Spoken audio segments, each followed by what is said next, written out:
Without a doubt, the value of your catchers could not be more apparent than it is in tournament play. We visited with Paul Nitto and several other of our catchers, and also with Coach Ranson about the importance of communication between the staff and that backstop.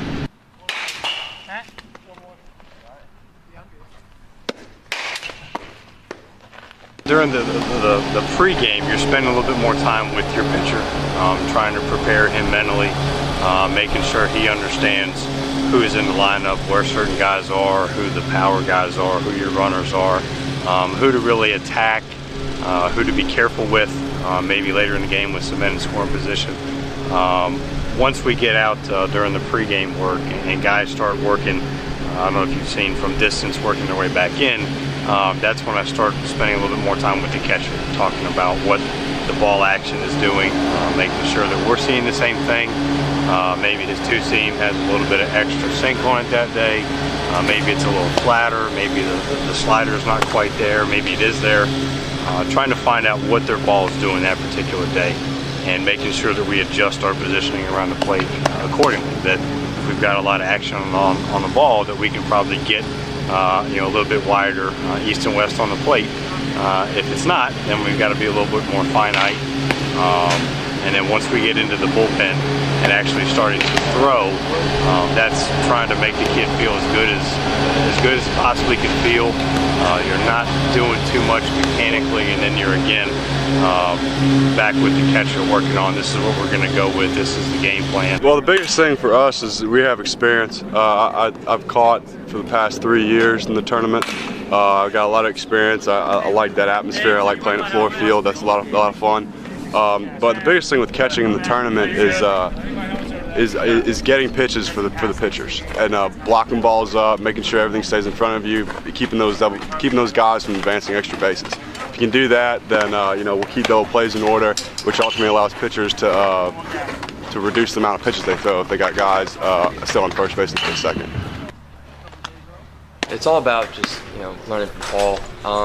Honestly, you learn so much from Coach Whitfield and Paul and Kinsley and Greenwell. They've all been through it before, so it's just keeping up with them and trying to stay fresh and just doing what you can to help out. And that's about it. Yeah, how's your experience been so far this year? It's been great. It's been great.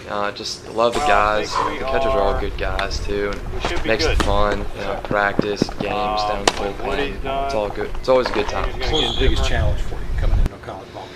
Catching 15 new arms for the first time. You don't know everyone, and then different guys, different tendencies, how you're going to handle them. But it's been a good challenge. It's been fun, and I've learned a lot from it, so it's been good.